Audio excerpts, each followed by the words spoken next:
আরও একটা গুরুত্বপূর্ণ কথা বলার জন্য তোমাদের সামনে ক্যামেরাটা একটু অন। আসলে অনেককেই দেখছি এখন ইউটিউব ছেড়ে দিচ্ছে, হচ্ছে ভিউ হচ্ছে না বলে। তো যাই হোক, ভিউ আমারও ইউটিউব ছেড়ে দেবো, এটা কি ঠিক? তো তোমরা যেটা এটা করছো, এটা কি ভিউ হচ্ছে না, আজ হচ্ছে না কাল হবে না, এমন কি না। ভালোভাবে যদি আমরা কাজ করে যাই মন দিয়ে, অবশ্যই প্রতিদিন আমার ব্লগ কমেন্ট করতে আমিও তোমাদের পরিবারে যেতাম। তো তোমাদেরকে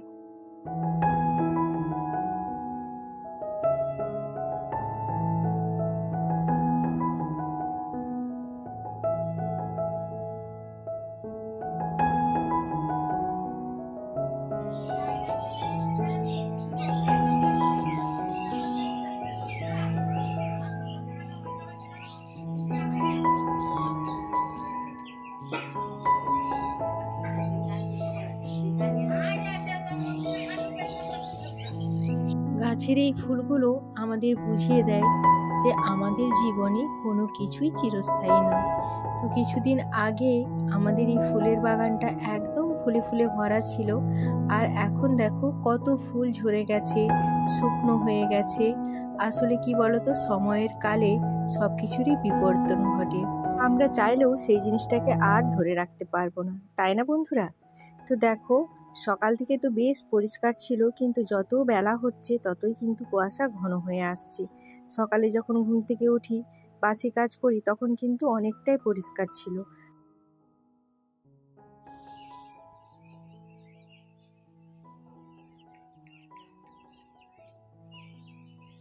তো দেখো বন্ধুরা, সকালের সমস্ত আশিবাসি কাজ কমপ্লিট করে আজ তোমাদের সামনে এলাম। সকালের কোনো কাজই তোমাদের সাথে আজকে শেয়ার করিনি।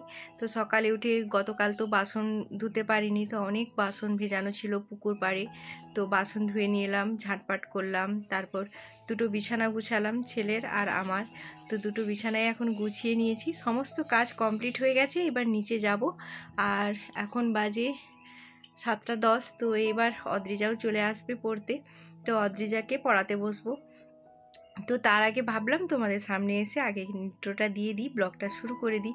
কারণ কি বলো তো, দেরি হলে না, সেই দেরি করে করে কখন করব করে অনেকটাই দেরি হয়ে যায়। তো ভাবলাম না, ব্লগটা শুরু করি, তারপর গিয়ে অদ্রিজাকে পড়াবো। তো নমস্কার বন্ধুরা, শুভ সকাল। কেমন আছো তোমরা সবাই? আশা করছি তোমরা প্রত্যেকেই খুব ভালো আছো আর সুস্থ আছো। আমি মনশ্রী, আমার এই ছোট্ট পরিবারে তোমাদের সবাইকে সাথে নিয়ে আজকের দিনটি শুরু করছি।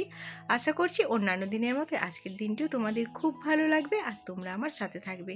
তো প্রথমেই তোমাদের একটা কথা বলে রাখি, যদি আমার পরিবারে কোনো নতুন বন্ধু এসে থাকো, তাহলে প্লিজ আমার চ্যানেলে, তোমাদের যদি আমার ব্লগটা দেখতে ভালো লাগে, তাহলে অবশ্যই আমার চ্যানেলটিকে সাবস্ক্রাইব করে আমার পাশে থেকো।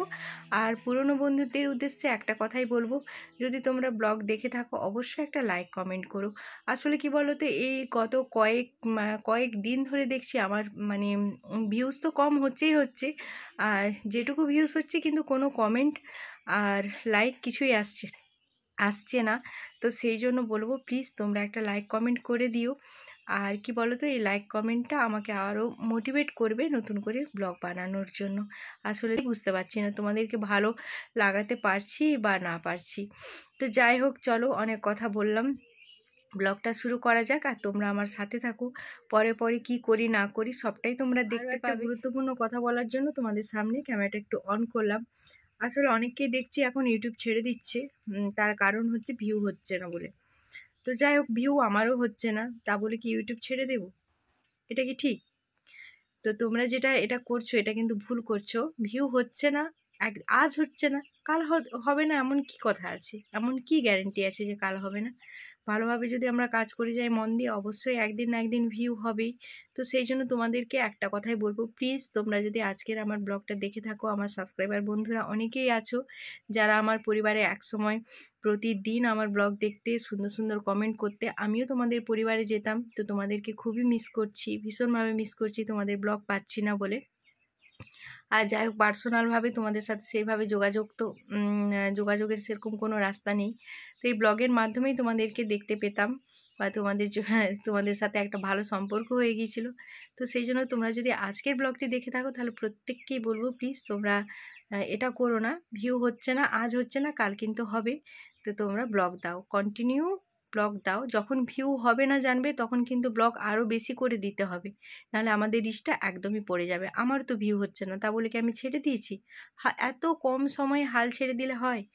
একটু ধৈর্য রাখতে হবে, সময় দিতে হবে, কষ্ট করতে হবে, তবেই তো সফলতা আসবে, নাহলে কী করে সফলতা পাবো আমরা? তো যাই হোক, চলো, এটা জ্ঞান বা উপদেশ নয়, এটা আমার মনের কথা তোমাদের সাথে শেয়ার করলাম। তোমাদের কেমন কি লাগলো অবশ্যই কমেন্ট করে জানিও। তো চলো, আর বেশি কথা বলবো না, অদ্রিজা হয়তো চলে এসেছে নিজে পড়তে। তো এখন যাই নিচে, তারপর আবার তোমাদের সাথে দেখা হচ্ছে। বন্ধুরা, অনেকটা সময় পর তোমাদের সামনে এলাম। তো এখন একদম স্নান সেরে চলে এসেছি, আর এই যে ভাত বসাবো, তার জন্য হাঁড়িতে জল দিলাম। আর আজকের মেনু কি হবে জানো তো? এই দেখো, দেশি মুরগির ঝোল। তো দেশি মুরগির ঝোল হবে আর ভাত হবে। তো আর কিছু হবে না, শুধুমাত্র দেশি মুরগির ঝোল আর ভাত, আর কিছু হবে না। আর মায়ের জন্য মা বললো যে বেগুন একটু পুড়বে আর গরম ভাতে জল দিয়ে খাবে। তো এই জন্য আর মায়ের জন্য কিছু তরকারি আর হচ্ছে না।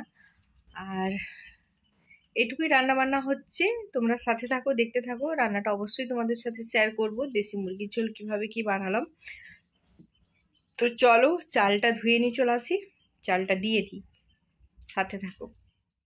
দেখো, আজকে একসাথে অনেকটা চাল নিয়ে নিয়েছি, মানে এক জায়গায় রান্না করছি। তো আমার যা বাড়িতে নেই, ওরা একটু বাজারে গেছে মনুর কান ফোড়াতে। তো সেই জন্য ভাবলাম যে একসাথেই বসিয়ে দিই, ওদের আসতে অনেকটাই দেরি হবে। তো যেহেতু মাংস হচ্ছে, আর তোমরা তো জানোই মাংস হলে আমাদের বাড়িতে সবাই একসাথেই খাওয়া দাওয়া হয়। তো সেই জন্য ভাবলাম তাহলে ভাতটাও বসিয়ে দিই, একসাথেই খাওয়া দাওয়া হয়ে যাবে। তো এখন চাল তুলে নিলাম। আর এইদিকে বাবু একটা কয়েকবেল গুঁড়িয়ে নিয়ে এসেছে, তো সেটাকে এখন মাখাচ্ছে। আর খুব সুন্দর কিন্তু মাখিয়েছিল, তোমাদের সাথে শেয়ার করব বলে একদমই ভুলে গেছি। খাওয়া হয়ে গেছে, তো শেষে মনে হলো যা, তোমাদের সাথে তো শেয়ার করা হলো না। তো কয়েকবেল খেতে তো ভীষণই ভালো লাগে। তোমরা কে কে আছো যে কয়েকবেল খেতে ভালোবাসো অবশ্যই কমেন্ট করে জানিও। আর কয়েকবেল মাখাটা না ভীষণ সুন্দর হয়েছিল। তো এখন আমি ভয়েস ওভার দিচ্ছি, এখনই যেন আমার জিভে জল চলে আসছে, এতটাই সুন্দর হয়েছিল। তবে নেক্সট টাইম অবশ্যই আমি তোমাদের সাথে কয়েকবেল মাখানোটা শেয়ার করব। আমাদের গ্রামেই, মানে পাশে, আমাদের বাড়ির পাশেই একটা গাছ আছে। আর অনেক পরে, আসলে কি বলো তো, অনেক সকাল সকাল গেলে পাওয়া যায়, নাহলে কিন্তু বাচ্চাগুলো সমস্ত এসে গুড়িয়ে নিয়ে চলে যায়। আর এখন চিকেনটাকে ভালো করে ম্যারিনেট করে নেব। চলো এক এক করে মশলা দিয়ে দিই। প্রথমে লবণ দিলাম, তো লবণ দিয়ে ভালো করে মাখিয়ে নেব মাংসটাকে। আসলে কি বলো তো, মাংস ম্যারিনেট করার উপর কিন্তু মাংসর অনেকটা টেস্ট ডিপেন্ড করে। মাংসকে যতটা তুমি সময় ধরে ম্যারিনেট করে রাখবে, ততটাই কিন্তু মাংসর স্বাদ ভালো হবে। তো এখন লবণটাকে ভালোভাবে মাখিয়ে নিচ্ছি। আর নুনের কথা তো মানে যতই বলবো ততই কম বলা হবে, কারণ নুন বেশি পড়ে গেলেও যেমন সেই খাবারটা খাওয়া যাবে না, তেমনি আবার নুনটা যদি খাবারে কমও পড়ে সেটাও কিন্তু আমরা খেতে পারবো না। মানে কি, হয়তো নুন দিয়ে খাওয়া যায় ঠিকই কথা, কিন্তু সেই স্বাদ কি পাওয়া যায়? সেই স্বাদ পাওয়া যায় না। তো তারপরে যে দেখো, হলুদ দিয়ে দিলাম। তো হলুদ দিয়ে আমি একটু বেটে রেখেছি মশলা, জিরে আর আদা আর পেঁয়াজ করে বেটে রেখেছি, তো ওটাও দিয়ে দেবো। আর তার সাথে একটু সর্ষের তেল দিয়ে মাখিয়ে রাখবো।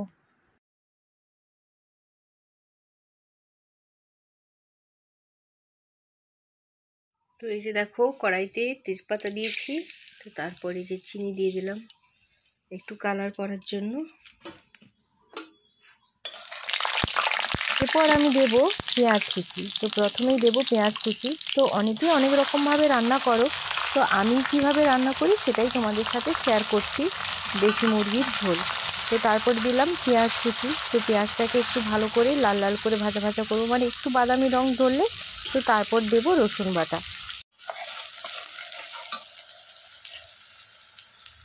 এখন দিয়ে দিলাম রসুন বাটা। তো রসুন বাটাটাকেও একটু ভালো করে ভাজবো, যাতে করে রসুনের কাঁচা গন্ধটা চলে যায়। তো ততক্ষণ পর্যন্ত ভাজবো, একটু হালকা বাদামি রং ধরলে তারপর দেব আদা বাটা। এখন দিয়ে দিলাম আদা বাটা। তো আদাটাকেও দিয়ে কিছুক্ষণ ধরে ভাজবো, একটু আদার যে কাঁচা গন্ধটা যতক্ষণ না যায় ততক্ষণ পর্যন্ত একটু ভাজবো।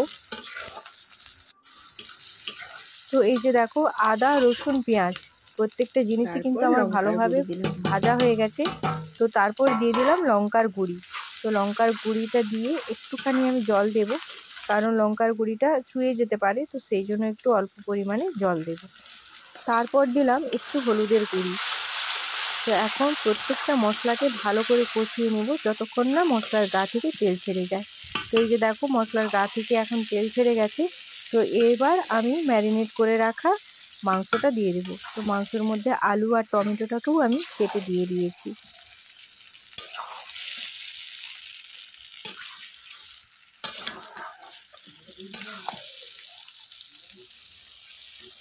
এই যে দেখো আমার মাংস প্রায় কষানো হয়ে আসছে, আর এত ধোঁয়া উঠছে যে তোমাদের সাথে আমি ভিডিওটা ভালো করে শেয়ারই করতে পারছি না। দেশি মুরগি একটু সময় হতে মানে একটু সময় লাগে সেদ্ধ হতে। তো ব্রয়লার হলে তো অনেক তাড়াতাড়ি হয়ে যেত, দেশি মুরগি তো একটু সময় লাগবে। একটু সময় নিয়ে রান্না করলে কিন্তু রান্না খুবই সুন্দর হয়। তো রান্নাটা সত্যি খুব ভালো হয়েছিল খেতে। তো এই যে দেখো আমার রেডি হয়ে গেছে একদম মাংসর ঝোল। তো লাল লাল ঝাল ঝাল দেশি মুরগির ঝোল। আর এখন দেখো সবাই চলে এসেছে খেতে স্নান করে। তো এখন এক এক করে সবাই তরকারি বেড়ে নিচ্ছে আমি বাটি। বাড়ির বড় বউ হিসাবে আমাকে এই কাজটি করতে হয়। তো প্রথমে তো মা করতেন, মাও বাড়ির বড় বউ। তো যা কিছু রান্না হোক না কেন পরিবেশন মা করতেন। তো মায়ের এখন দায়িত্বটা আমার কাছে চলে এসেছে, এখন আমাকেই করতে হয়। তো চলো বন্ধুরা, আজকের দুপুরের খাওয়া দাওয়া দিয়ে আজকের ব্লগটা শেষ করছি। আর আজকের আমাদের রান্নাবান্না আর ব্লগটা তোমাদের কেমন লাগলো অবশ্যই কমেন্ট করে জানিও। তো চলো সবাই ভালো থেকো, সুস্থ থেকো, নিজের খেয়াল রেখো, নিজের পরিবারের খেয়াল রেখো। তো চলো আজকের মতো টাটা বাই বাই। আমরা সবাই এখন বসে জমিয়ে খাওয়া দাওয়াটা সেরে নিই।